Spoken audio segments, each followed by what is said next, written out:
You are listening to the Starter Girls podcast with Jennifer Loading. Whether you are starting a project, starting a business, starting a brand, or starting a movement, we are here to talk about it.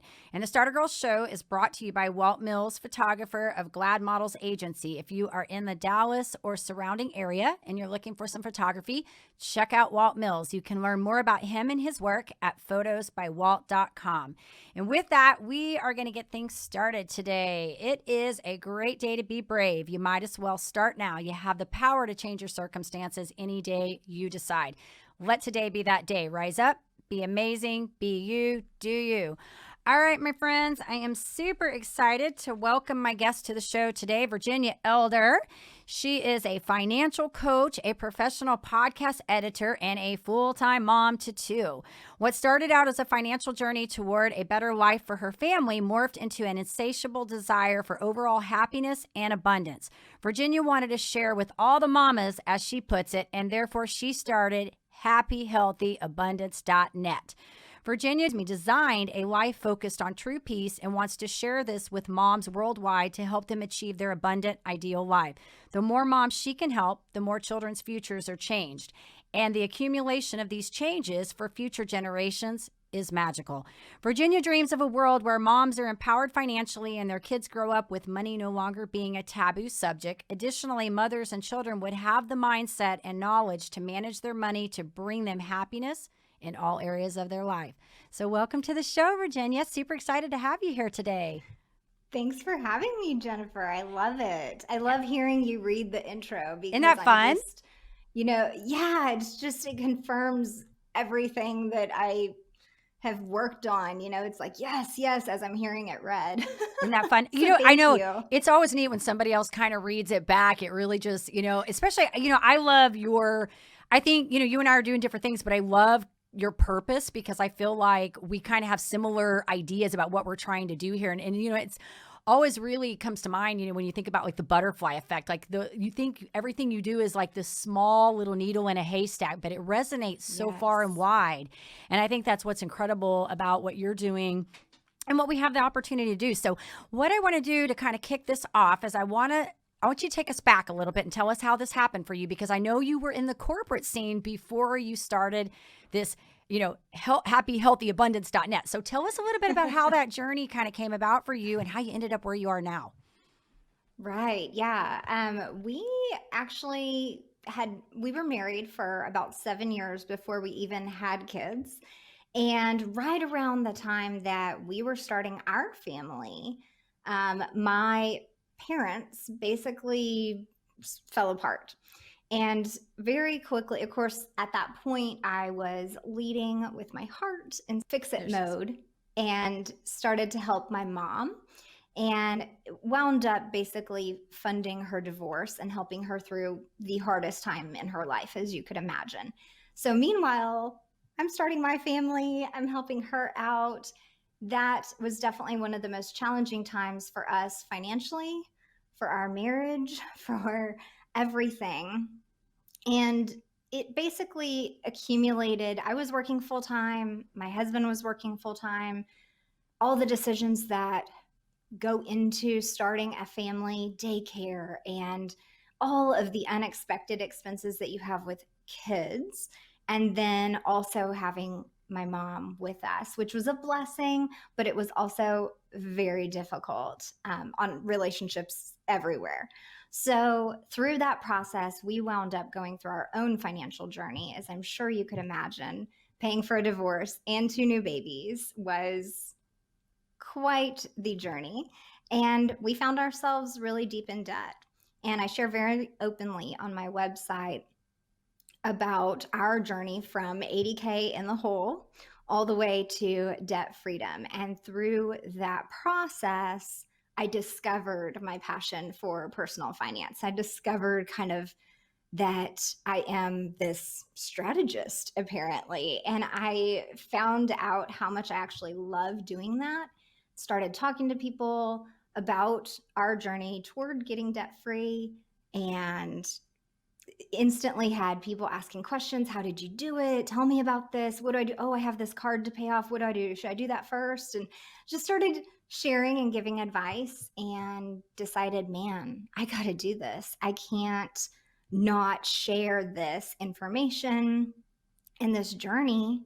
I can't withhold this from other moms. Like, I'm sure there are other moms going through the same thing.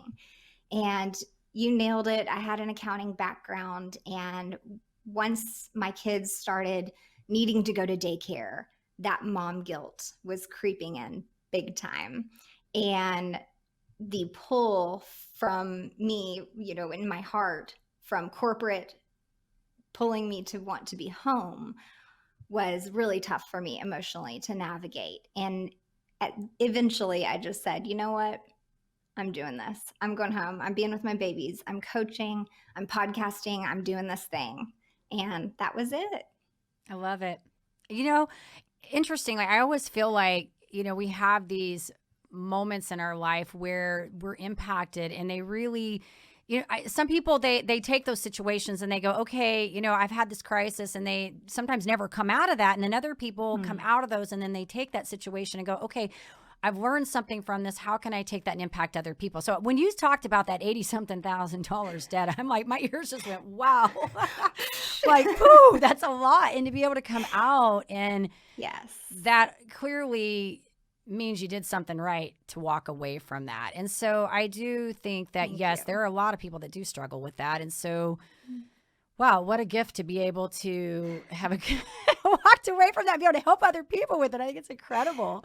So, Thank you. I get a little bit of chuckle too, because of the whole accounting thing. I don't know how many people come on this show. We all talk about this. How many of us studied accounting and are not doing really accounting anymore, like fully accounting? You know what I mean? It's so interesting how, we have that. But I think that's what makes it so great about what you're doing, because it gives you kind of that logical sense to be able to, strategize and help people see what they need to be doing. So let's talk a little bit about your podcast, because I know you kind of morphed into doing these podcast edits for other people. So I want to talk about this, because you have this show, and I know you're doing it kind of a little bit more randomly, but you kind of moved into doing these edits. So let's talk about that a little bit, in case, of course, we have somebody, that's in our network here that, hey, they're looking for some help with their podcast.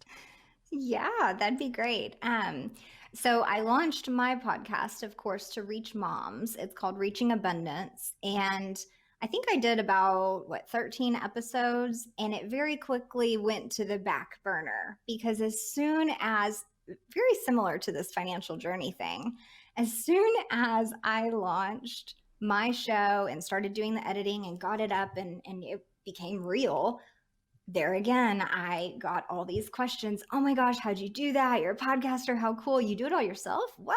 Oh, I know somebody who's going to start a show. And so it very quickly turned into me taking podcast editing clients. And so I started, just from scratch, thinking about, okay, what did I do to launch? Let me put this together in a package. Let me figure out how much time it actually takes me to edit an episode, and just started kind of calculating everything, which was great, because that's another form of income, right? So you've got your coaching clients here, you've got your podcast clients here. And that was my dream. That was what I always wanted, was just to be able to be home with my babies and work. And I had the whole setup, because I would do my accounting work sometimes, like on the weekends or evenings, catch up on a project. So I had the computer and the screens, and maybe I didn't have the microphone, but it was like some pieces were there. And then I just started putting it together, whatever people requested. So then now I have social media packages, I have launch packages and editing packages.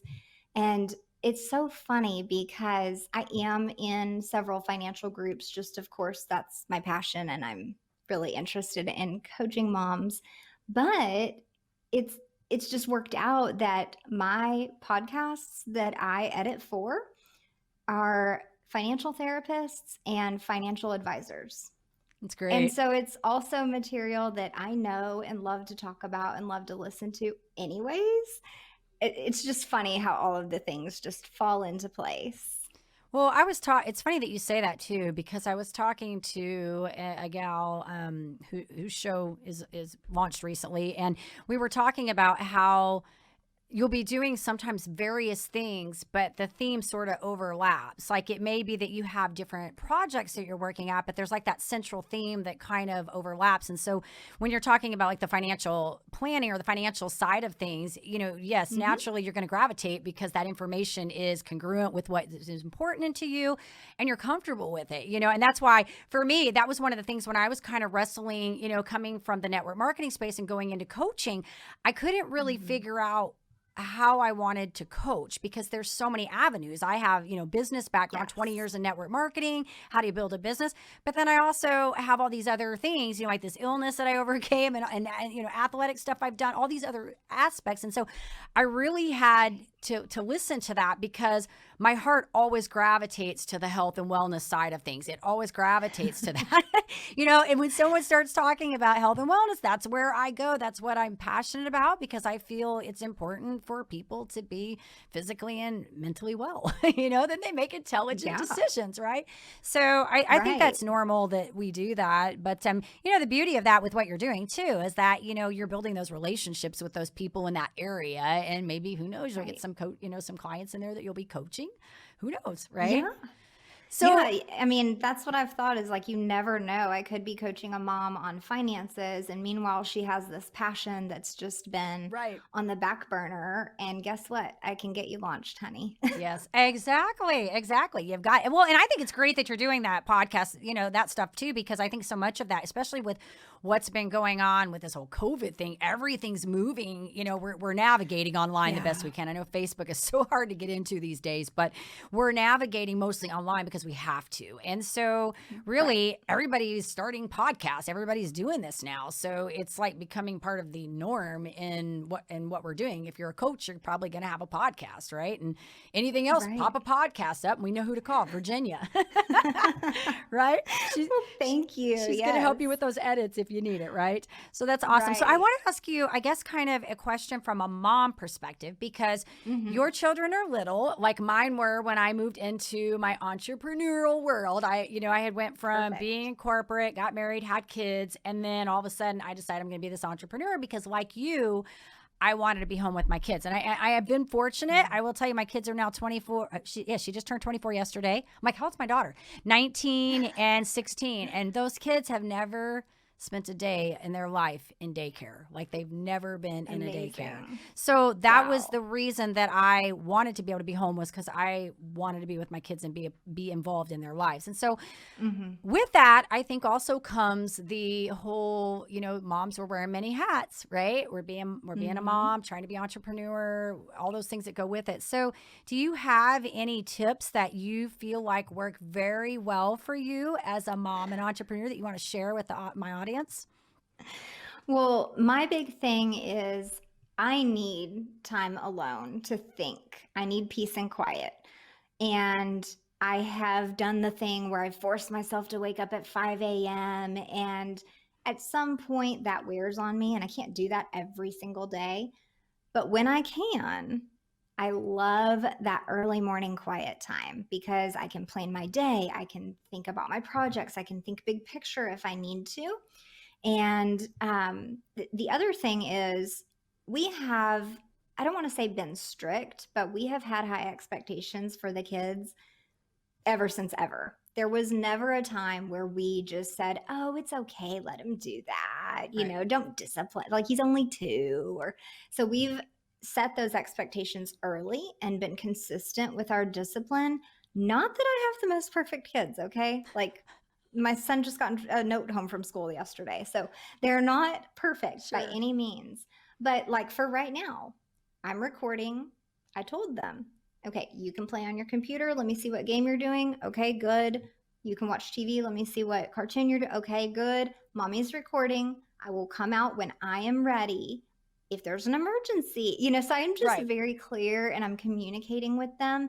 And that's what we do all the time.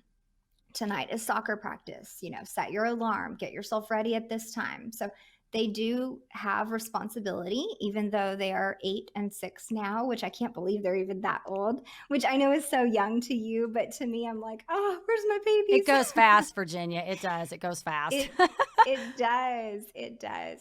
But yeah, just as far as balancing, I am someone who, when I worked corporate, I knew that, sure, I didn't want to be away from them all day, but I knew that when I came home, I would be super mom for 2 hours or 20 minutes or whatever amount of time that I got with them, because that time away is so important to recharge.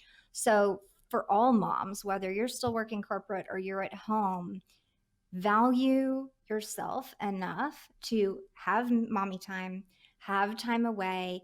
If you need to get a babysitter or something, do not feel guilty about that, because that is time for you. And that is so important so that you can be super energetic and ultra present when you're with your kids. And that connection there will be so much stronger when you're with them, rather than if you just never got time away and were irritated and frustrated when they were with you. That's so good. 100%. I agree with you. Thanks. And you cannot be 100% when you're stressed out all the time. And it's so crazy because I remember too, when my kids were very young, having that mom guilt. But here, I will say something to you, and I will say this to all my moms. Yeah. Long time ago, my grandfather told me there's a reason kids become teenagers, because if they were cute forever, you'd never let them go. My kids are big now. I'm at that point where I'm like, okay, you know what? Mom needs her own time, and I'm okay with it. Right. I no longer have that guilt any longer, So Right. I tell you, it's so funny though, but I do remember being that way, first in the beginning. Nobody could change the diaper right. Nobody could feed them right. Nobody could do anything right. Only mom could handle that. Now I'm like, figure it out. Like, I'm like, you better set your alarm. You know what time you need to be up? You got a form fill out? You better fill that out. You bring it to me and I'll sign it, Right.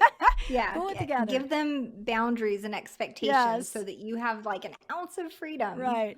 But I think what I think is so funny, where you and I are similar, is that when you made the comment about doing this video right now and they're in the room, and I used to have to do that because I would have to do presentations, and every once in a while I would have to load, or I say load, take a child with me. And my kids always knew that when I was talking to someone or I was doing something, you don't interrupt. You sit there and you be quiet until I'm done, unless there's an emergency. If there's an emergency, yes, you get me. But otherwise you sit there and you don't move. But they were so scared of other people that they wouldn't have anyways, because they were so painfully shy, they wouldn't have. So I never had to worry about it. I never had to worry about that. So anyway, so funny. I want to ask you, what is it that you love about what you get to do? What's the best part of all this? Well, one of my favorite questions. No, this is wonderful. The biggest, best, most important thing to me is that moms find abundance. And my definition of abundance is different than yours and different than every other mom's. And so whatever it is, that unique definition of abundance, and it doesn't have to be a lot of money. Okay. It's the amount of time freedom that you want, the feeling that you have in your home, the level of conversation and interaction and presence that each individual has in your family together. It can be any definition, description, balance, whatever people want to talk about there. But that is the shining light, I think, at the end of the tunnel for me, is that I feel like I've found that. And like I said, everything's not perfect. We still have rough days. Sure. But in general, I have found happiness. I have found the balance between spending enough and saving enough, and being away enough and being present enough. And in financial coaching, so much is linked to finances, and people don't even realize it. They're making financial decisions based on emotions connected to completely separate actions that are going on in the background. And it's affecting their finances and affecting the numbers, but they aren't making that connection in their mind. So a lot of times when I'm looking at the numbers and we're chatting, we're talking through mindset and behaviors and habits and all of these things that are so important toward creating that abundant picture, that picturesque life. And that's the piece that I love. I'm definitely a strategist at heart, and I love working the numbers, but I also love seeing the transformation from when someone first came to me and they're stressed and worried, and it's, oh my gosh, I don't know how to budget, or my budget's a mess, or we're in debt, or some kind of very surface level reason. And then by the time we get through the process, sure, their budget looks great and they're saving and they're investing and everything's wonderful, but they're also 1,000 times happier because of the conversations that we've had and the mindset shifts that they've experienced. That's my favorite piece. That is so good.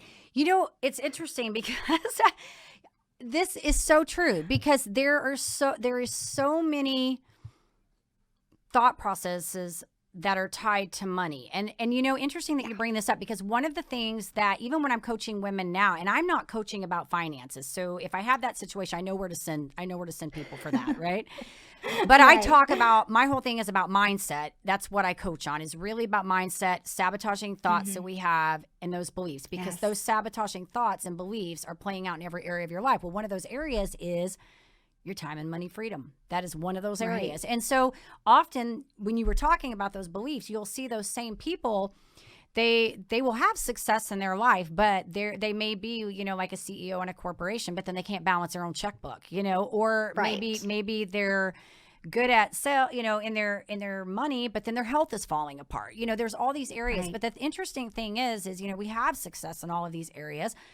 But these thoughts, they trickle in different places, and it will be the same reoccurring thought. And people do not, like you said, they're not making the connection that, if you think about money, like how many times have you worked with women, and women have a lot of stigma about money. They're afraid to ask for what they're worth, right? They are afraid. Right. I coach people all the time, and we're talking about things, and it's like they're feeling guilty for asking for someone to pay them for their services. Now, if they worked for somebody, they would do it because the company's already decided what that is. But if they're an entrepreneur and they're trying to decide, what do I charge my clients?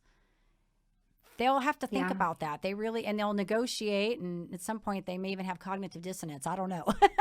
They'll compromise and be like, I'm not worth that. And I guess you are. I mean, I'm not going to want to say I've never had to do that. I mean, I have. I had to really, even when I was moving into my coaching, I had to think about this. I mean, I have had 20 years of this, 20 years of doing this stuff. And I'm like, I had to do the coaching, but it was in a different capacity. And when I moved into doing it on my own, I really had to think about, okay, what do I charge people? What am I worth? So yes, this is very, very good stuff that you shared today. And even in the corporate world, and there's all the rhetoric around negotiating your salary and not taking the first offer and the base salary. And a lot of women aren't taught that. And there again, it's another taboo topic. And so they don't know to negotiate. And that was definitely something that I learned, luckily, while I was still in corporate, while we were going through our financial journey. So I was kind of just diving in on all fronts. Okay, how do you negotiate your salary? What am I actually worth? If I got a 8% raise, how much would that help us pay off our debt faster? And I was just looking at all the facets for myself. And then the beauty of that is that now I can help other women do that. But yes, there's definitely a huge mindset shift there of your time and what it's worth. And then, of course, just like you said, starting your own business. Now I'm fully working from home, doing my own thing. And every time you look and say, okay, well, I'm going to offer this new service, and you're creating a package or whatever it is, there's that thought about what is my time worth, and what is this worth to my clients? And, for sure, those little, I guess I want to say like evil munchkins kind of can creep in the back of your mind. Little minions in your head.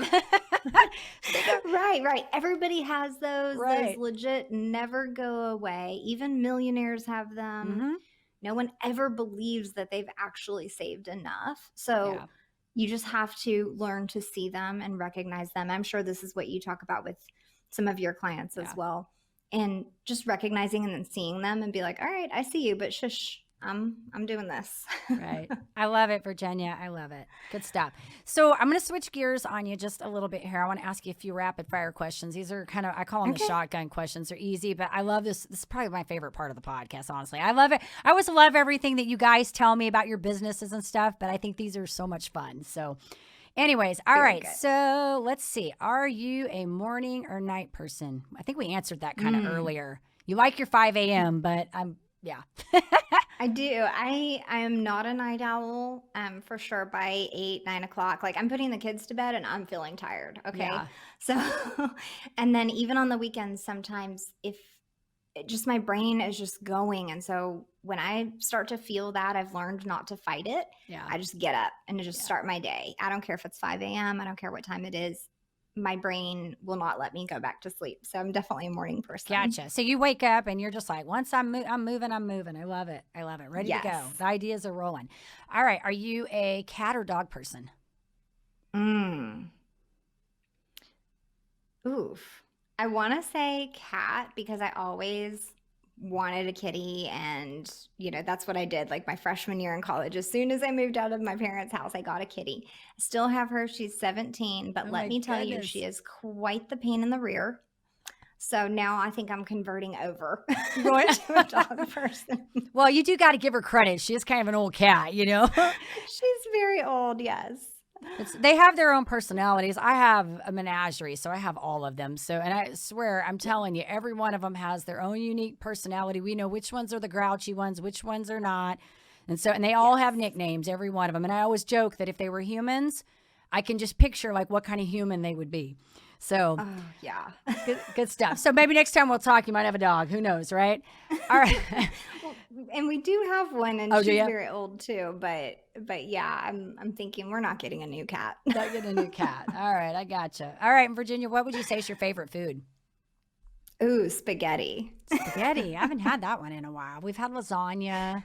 I get a lot of chips Yeah. and salsa, a lot of Mexican. Oh yeah. It's See, kind of- that's my husband. He just loves chips and salsa, but I'm definitely like I should have been Italian. I don't know what happened there, but I should have been Italian. Came from the wrong place, huh?